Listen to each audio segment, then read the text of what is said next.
Let's suppose एक source charge है, ये इसकी इलेक्ट्रिक फील्ड। एक पॉइंट लेते हैं जो इससे इंफिनिटी डिस्टेंस पे, यानी कि इतना दूर है कि वो पॉइंट इसकी फील्ड से ही बाहर है, और जो पोटेंशियल होगा उसकी वैल्यू तो फील्ड के अंदर होगी ना।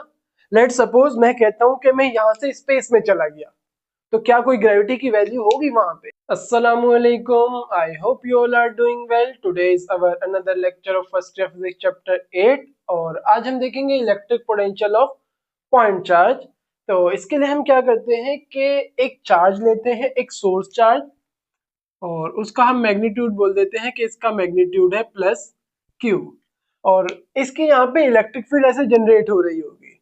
हम क्या करते हैं कि इसकी इलेक्ट्रिक फील्ड में एक पॉइंट सपोज करते हैं, पॉइंट बी, और उस पॉइंट बी पे हम एक टेस्ट चार्ज को ला के रख देते हैं। यहाँ हमने एक पॉइंट सपोज किया और वहां पे टेस्ट चार्ज को ला के रख दिया, और इस पॉइंट को हमने नाम दे दिया पॉइंट बी का।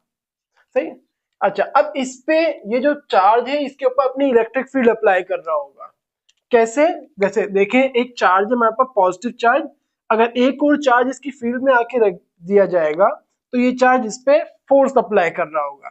सेम यहाँ पे बस एक फील्ड का सर्कल नहीं बनाया है क्योंकि हमें डायग्राम थोड़ी बड़ी बनानी है।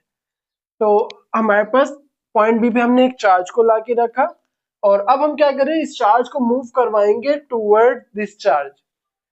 जो पॉइंट चार्ज है इसे हम सोर्स चार्ज की तरफ मूव करवाएंगे, और मूव करवा के ला के रख देंगे इस पॉइंट पे, और इसे हम बोल देते हैं पॉइंट ए। सही। हमने क्या किया, इस पे फोर्स अप्लाई की। फोर्स कैसे अप्लाई की है? कुछ इस डायरेक्शन में ऐसे फोर्स अप्लाई की हमने, इस सोर्स चार्ज पर ऐसे फोर्स अप्लाई की, और पॉइंट बी से पॉइंट ए पे ला के रख दिया। अब हम सपोज करते हैं कि जो सोर्स चार्ज है इससे पॉइंट ए का जो डिस्टेंस है, इस डिस्टेंस को हम कह देते हैं कि ये डिस्टेंस है r1, और इसका सोर्स चार्ज का पॉइंट बी से जो डिस्टेंस है इसे हम कह देते हैं r2, और a से b तक का जो डिस्टेंस है इस डिस्टेंस को हम कह देते हैं r, इस डिस्टेंस को हम r कह देते हैं। तो इसका मतलब है कि हमने जो b से a तक डिस्प्लेसमेंट कवर करवाया है वो एक्चुअली डिस्टेंस क्या है, r, और इसको हम लिख देते हैं कुछ ऐसे, ये आ गया r।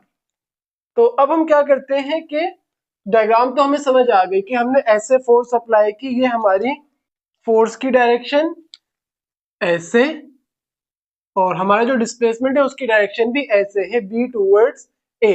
तो हम वर्डिंग को समझते हैं, consider a positive point charge. एक हमने पॉइंट चार्ज सपोज किया पॉजिटिव, जो कि सोर्स चार्ज है, जो एक इलेक्ट्रिक फील्ड क्रिएट कर रहा होगा इस चार्ज के ऊपर। अब हमने क्या किया, एक टेस्ट चार्ज को लिया। If a test charge is placed at point B, test charge को हमने पॉइंट बी पर प्लेस किया, and move it towards A, और फिर उसको पॉइंट ए की तरफ हमने मूव करवाया against the electric field, electric field के अगेंस्ट मूव करवाया। फील्ड ऐसे लग रही होगी इसके ऊपर, इलेक्ट्रिक फील्ड की डायरेक्शन कुछ ऐसे होगी, और हमारी जो फोर्स है वो ऐसे है। तो जो वर्क डन हुआ इस चार्ज पे वो कितना हुआ? तो हमारे पास वर्क डन के लिए फॉर्मूला था W is equals to F dot S. Force तो हमारे पास एफ ही है, अगर आप देखें हमने जो फोर्स अप्लाई की है वो एफ है, और जो डिस्प्लेसमेंट कवर हुआ है वो क्या है, आर। बी से ए डिस्प्लेसमेंट कवर हुआ है आर, तो ये हो जाएगा F dot are. Now F dot are बराबर होगा एफ आर कॉस थीटा के, ऐसा ही होगा, वर्क डन आ जाएगा हमारे पास F R cos theta. Now theta क्या होगा? अगर आप देखें फोर्स हमारी ऐसे है और आर भी ऐसे ही है, फोर्स और आर सेम डायरेक्शन में, तो थीटा क्या हो जाएगा, 0 डिग्री। तो हम कहते हैं कि as we know that theta हमारे पास है 0 डिग्री, तो हमारे पास आ जाएगा एफ आर इंटू कॉस 0, और cos 0 बराबर होता है 1 के, तो हमारे पास आ जाएगा एफ आर इंटू 1, और ये हमारे पास वर्क डन आ गया जो कि बराबर है एफ आर के। यहाँ पे लिख देते हैं कि cos 0 बराबर होता है 1 के। तो ये हमारे पास वर्क डन आ गया जो इस पॉइंट टेस्ट चार्ज के ऊपर हमने करवाया। नाउ अगर आप इलेक्ट्रिक फील्ड इंटेंसिटी का फॉर्मूला याद करें तो वो इलेक्ट्रिक फील्ड इंटेंसिटी का फॉर्मूला होता था E is equal to force divided by test charge. ये टेस्ट चार्ज डिवाइड हो रहा है, इधर आके मल्टीप्लाई हो जाएगा, तो हमारे पास फोर्स के लिए फॉर्मूला आ जाएगा E इंटू क्यू नॉट। इसको हम यहाँ लाके पेस्ट करते हैं तो हमारे पास W आ जाएगा, W is equal to force की जगह E Q नॉट और R एज इट इज आ गया। तो ये हमारे पास फाइनल वर्क डन आ गया जो इस टेस्ट चार्ज के ऊपर हुआ है पॉइंट बी से पॉइंट ए तक मूव करने में। नाउ जो पोटेंशियल डिफरेंस होगा वो क्या हो जाएगा, हम लिखते हैं द पोटेंशियल डिफरेंस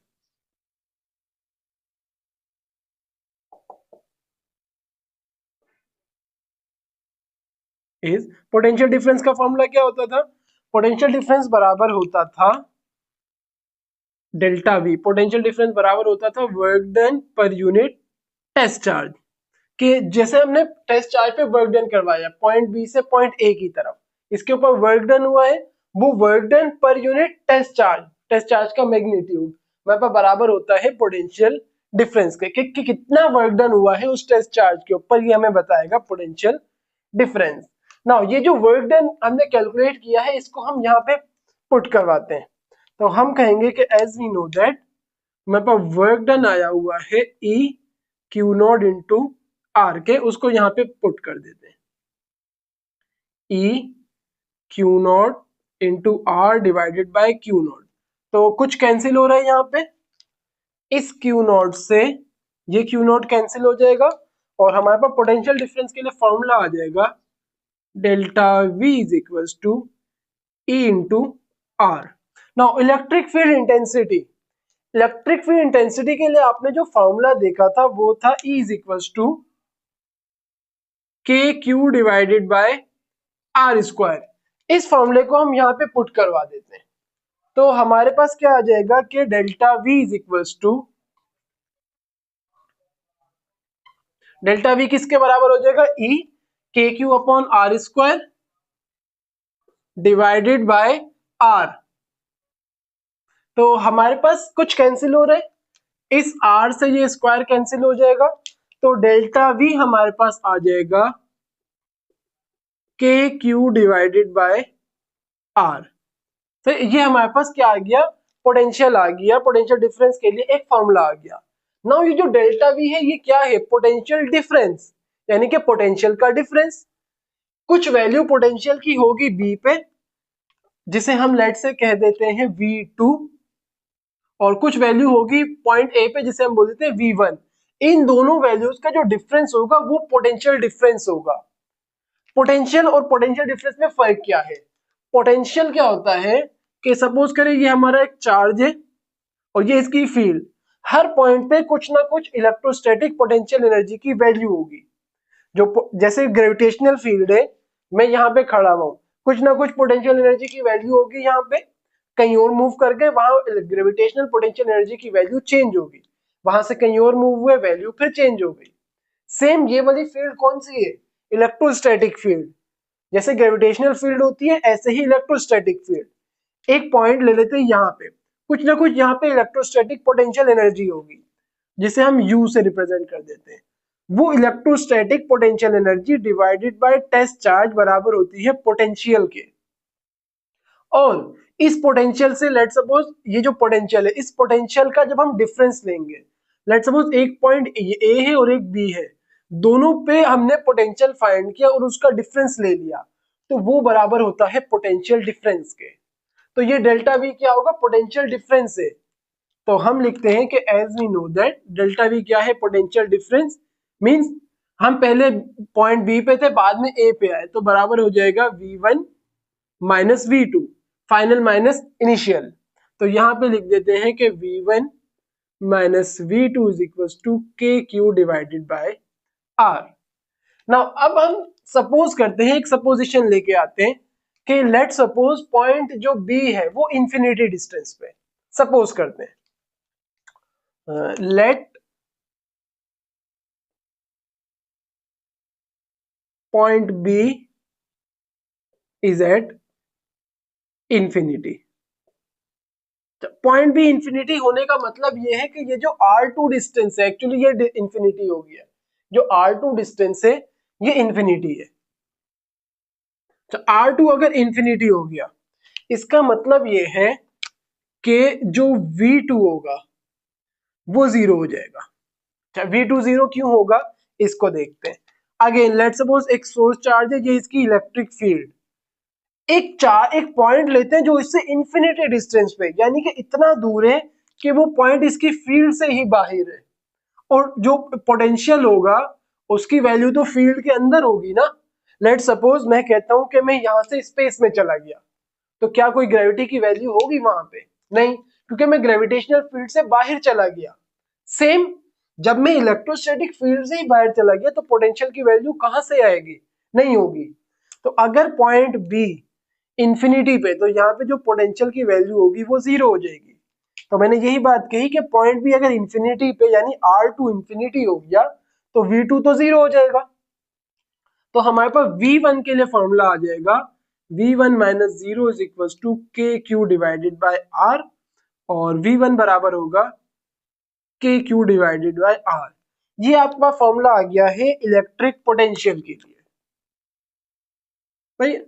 अच्छा, अब हम क्या करते हैं, अब हम एक न्यू डायग्राम बनाने की कोशिश करते हैं सेम इसी तरह से। अच्छा, अब नहीं बनाते बल्कि इसी डायग्राम को लेते हुए चलते हैं।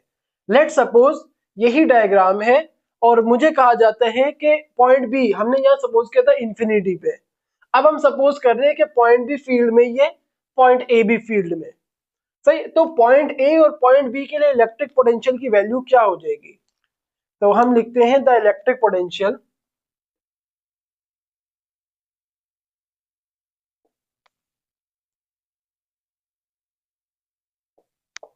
at point A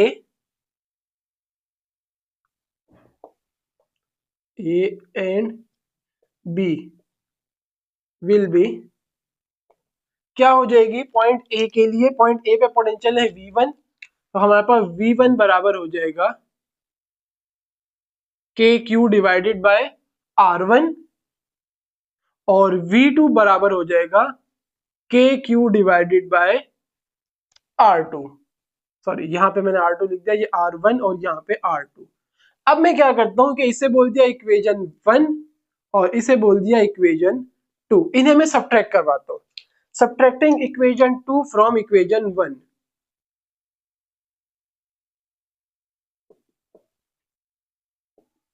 from equation 1, तो हमारे पास आ जाएगा V2 माइनस V1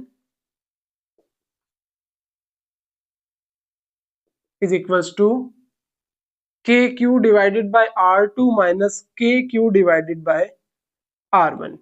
नाउ कुछ कॉमन आ रहा है, के क्यू कॉमन आ रहा है, कॉमन ले लेते हैं। V2 माइनस V1 is equals to K Q into 1 upon R2 minus 1 upon R1। Now K किसके बराबर होता है? हमें ये बात पता है, के बराबर होता है 1 अपॉन 4 पाई एप्सिलॉन नॉट के, तो इसकी वैल्यू रख देते हैं। के की value 1 upon 4 pi epsilon not into Q और 1 upon R2 minus 1 upon R1। तो हमारे पास आ जाएगा Q divided by 4 pi epsilon not into 1 upon R2 minus 1 upon R1। ये हमारे पास आ गया V2 माइनस V1 के लिए। तो ये आपके पास कंप्लीट टॉपिक था जो कि आपकी बुक में मौजूद है, electric potential of point charge, जो कि ये आ गया हमारे पास। नाउ ये मैंने एग्जैक्टली वैसे आपको पूरा टॉपिक समझा दिया जैसे आपकी बुक में था, बट मैं आपको एक चीज यहाँ पे बताना चाहूंगा कि ये कंप्लीट टॉपिक गलत है। तो यहाँ पे बहुत सारी चीजें ऐसी हैं जो पढ़ाते हुए, क्योंकि आप स्टूडेंट हैं, आप उस चीज को नहीं पकड़ सके कि इस टॉपिक में क्या क्या मिस्टेक्स हैं। सबसे पहले हमने ये बात सपोज की कि पॉइंट बी और पॉइंट ए बहुत दूर है, पॉइंट बी इंफिनिटी पे। अगर ऐसा पॉसिबल होता तो जैसे जैसे हम बी से ए की तरफ आते फोर्स चेंज हो रही होती, ऐसा ही है ना। देखें, इस बात को समझे कि एक चार्ज है और ये इसकी फील्ड, पॉइंट बी और पॉइंट ए, हम जब पॉइंट बी से पॉइंट ए पर आएंगे तो इलेक्ट्रिक फील्ड इंटेंसिटी की वैल्यू चेंज हो रही होगी। मींस लेट सपोज पहले यहां थे, बाद में यहां आ गए, और पॉइंट ए और बी बहुत दूर है, तो बीच में फोर्स की वैल्यू तो बहुत ज्यादा चेंज हो रही होगी कंटिन्यूअसली। इसका मतलब फोर्स क्या होगी? फोर्स कांस्टेंट नहीं होगी, फोर्स वेरिएबल होगी। और ये जो वर्क डन का फॉर्मूला, ये किसके लिए? ये कांस्टेंट फोर्स का फॉर्मूला, ये हमने चैप्टर 5 का फर्स्ट टॉपिक देखा था। तो सबसे पहले ये जो फोर्स का फॉर्मूला है, ये सॉरी वर्क डन का जो फॉर्मूला है, ऐसा पॉसिबल नहीं है कि ये वर्क डन का फॉर्मूला यूज हो सकता हो। कब? जब पॉइंट भी इंफिनिटी पे इतना ज्यादा डिस्टेंस हो, बीच में फोर्स चेंज हो रही होगी कंटिन्यूअसली, तो सबसे पहले तो ये फॉर्मूला यूज नहीं हो सकता था। सेकंड चीज ये कि हमने यहाँ पे इलेक्ट्रिक फील्ड इंटेंसिटी के लिए फॉर्मूला यूज किया K Q divided by R square.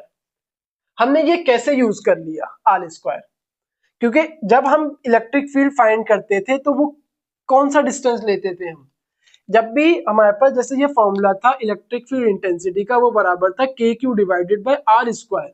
इसमें आर जो डिस्टेंस था वो सोर्स चार्ज से पॉइंट चार्ज तक का डिस्टेंस था, यानी कि हमें आर ये लेना चाहिए था। हमने क्या लिया? ए से बी तक का डिस्टेंस, जो कि ये भी गलत है। सही है, ये सारा आपके बुक में जैसे हुआ था मैंने उसको पढ़ा तो दिया, बट ये टॉपिक गलत है और ये मेरा फर्ज है कि मैं आपको बताऊं कि क्या चीज सही है और क्या गलत है।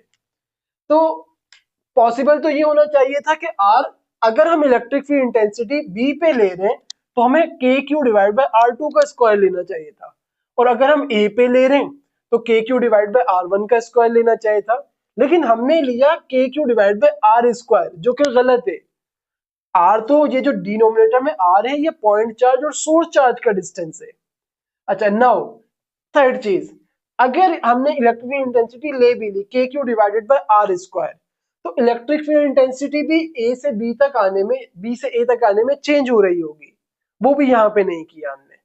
अच्छा, नाउ अब हमने फॉर्मूला जो ड्राइव किया V1 मींस इस पॉइंट के लिए इलेक्ट्रिक पोटेंशियल का फॉर्मूला के क्यू डिवाइडेड बाय आर, ये फॉर्मूला ड्राइव तो हो गया। ये आर क्या था? ये वाला डिस्टेंस। आगे ही जब मैंने V1 को दोबारा लिखा तो वो बराबर हो गया के क्यू डिवाइडेड बाय R1। पहले डिस्टेंस यहाँ पे के क्यू डिवाइड बाय आर था, उसको खुद से मैंने आर कर दिया। अगेन पॉसिबल नहीं है। ये सब सिर्फ मैंने इसलिए करवाया है क्योंकि आपकी बुक में टॉपिक ऐसे है तो मैं आपको वो करवा तो दूं, बट ये गलत थे भाई। हमारे पास मे भी आपके साथ कभी हुआ हो या ना हुआ हो कि समटाइम्स ऐसा होता है कि हम कोई न्यूमेरिकल या कोई क्वेश्चन सॉल्व कर रहे होते हैं, हमारा मेथड पूरा गलत होता है लेकिन रिजल्ट सही आ जाता है। सेम यहाँ पे भी ऐसा ही है, कंप्लीट मेथड हमारा गलत है, जो फाइनल रिजल्ट आ रहा है वो सही आ रहा है। एक्चुअली ये फॉर्मूला होता है एब्सोल्यूट इलेक्ट्रोस्टैटिक पोटेंशियल एनर्जी के लिए, लेकिन ये फॉर्मूला सही नहीं है, ये फॉर्मूला गलत है। ये कंप्लीट डेरिवेशन गलत है, सॉरी फॉर्मूला सही है, डेरिवेशन का पूरा मेथड गलत है। इसकी डेरिवेशन में आइंदा आने वाले लेक्चर्स में आपको सही डेरिवेशन जो है वो नेक्स्ट लेक्चर में करवा दूंगा इसकी, बट आपको इस बात को माइंड में रखना है कि क्या सही है और क्या गलत है। तो आई होप आपको लेक्चर समझ आया होगा। आज का लेक्चर यहीं पे एंड करते हैं। अल्लाह हाफिज।